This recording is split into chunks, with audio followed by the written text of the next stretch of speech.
Long ago, in the kingdom of Persia, during the reign of King Ahasuerus, also known as Xerxes, the people of Israel were ruled by the Persians.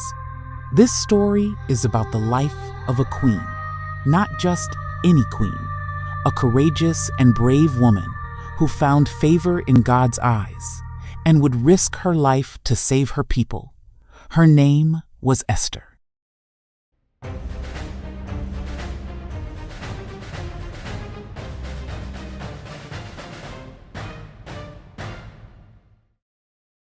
Before Esther became queen, she was a young girl named Hadassah, living in the city of Susa. Orphaned at a young age, she was taken in and raised by her cousin Mordecai, a man of integrity and deep faith. Mordecai, do you think Mama and Papa would be proud of me? They would be more proud than you could ever imagine, Hadassah. You are a light in this world. Mordecai worked as a scribe in the king's gate, but at home, he was a gentle guardian, teaching Esther the ways of her people and the stories of their faith. Remember, my child, the Lord is our refuge and strength. Even in exile, He watches over us. Will He watch over me too? Always, my child. Esther grew in wisdom and grace, her beauty not only outward but shining through her kindness and humility. Despite her hardships, she had faith and trusted in God and honored Mordecai as a father. In the 3rd year of his reign, King Ahasuerus held a magnificent feast for all his officials and servants, displaying the riches of his glorious kingdom for 180 days. Bring Queen Vashti before me, wearing her royal crown, to show her radiating beauty to the people and the officials. But Queen Vashti refused to come at the king's command, delivered by his eunuchs. What shall be done to Queen Vashti according to the law? She has not only wronged the king, but also all the officials and people. Let a royal decree go forth that Vashti shall come no more before the king, and let the king give her royal position to another. The king's decree was proclaimed throughout the kingdom, and Vashti was removed from her royal position. After Queen Vashti's dismissal, a decree went out to gather the most beautiful young women in the kingdom so the king could choose a new queen. Esther was among those taken to the palace. Esther was brought to the palace and placed under the care of Haggai, the king's eunuch in charge of the harem. You have a rare beauty and a gentle spirit. You will have the finest oils and perfumes. Esther won favor with Haggai, who gave her special food, the best beauty treatments, and 7 handmaidens to serve her. Few days after this, Esther was visited by Mordecai. Remember, trust in the Lord, Hadassah. Do not reveal your people or your heritage. God's plan is greater than we can see. Esther obeyed Mordecai and did not disclose her Jewish heritage. In those days, while Mordecai sat at the king's gate, he overheard Bigthan and Teresh, 2 of the king's chamberlains, plotting to lay hands on King Ahasuerus.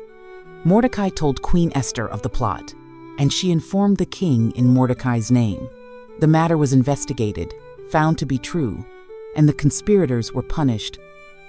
After 12 months of preparation, the young women were presented to the king. When Esther was brought before him, his heart was captivated. A great banquet was held in Esther's honor, and she was crowned Queen of Persia, though no one in the palace knew she was a Jew. After these events, King Ahasuerus promoted Haman the Agagite above all the princes. All the king's servants bowed to Haman, but Mordecai did not. Why do you transgress the king's command by not bowing? I am a Jew, and I bow only to my God. I swear by it, not only will I destroy this man, but his entire people. Filled with wrath, Haman sought to destroy all the Jews in the kingdom. He convinced the king to issue a decree to annihilate the Jews on the 13th day of the 12th month, Adar. The king's decree was sent out by Haman, and no Jew was safe as peril came upon them.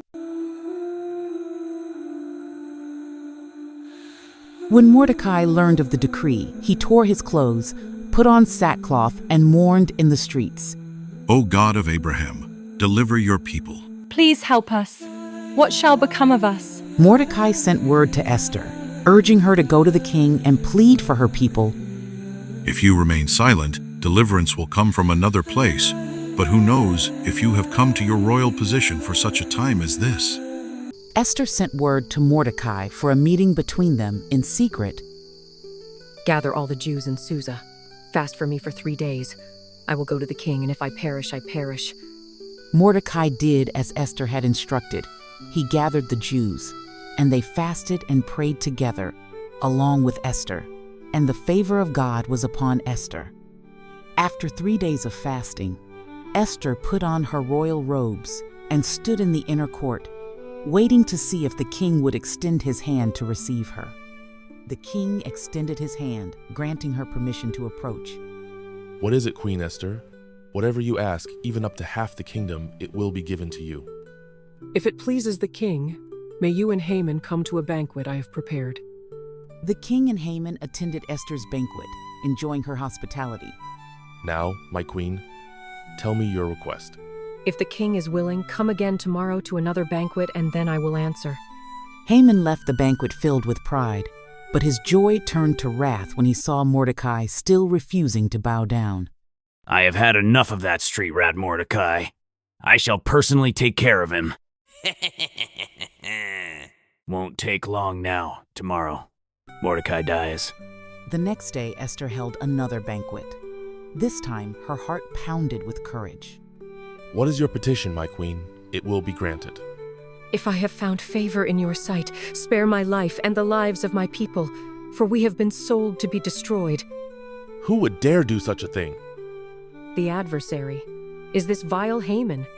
Please, I beg of you, my king. The king, enraged, stormed out to the garden. Haman, in desperation, threw himself at Esther's feet, begging for mercy. Will he even assault the queen in my presence?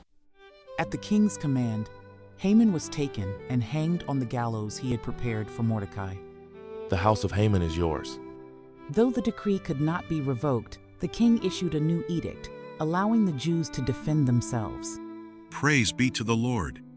The day meant for destruction became a day of victory and celebration, remembered forever as the Feast of Purim. The Lord has delivered us. Yes, through a queen who risked everything to save her people. And so, Esther's story became a testament to courage, faith, prayer with fasting, and the power of standing for what is right, even when fear threatens to silence us. Thank you all so much on the support you have shown this channel. Please like and share this video to inspire someone else through Esther's life story. Subscribe and click the notification button for more videos. God loves you.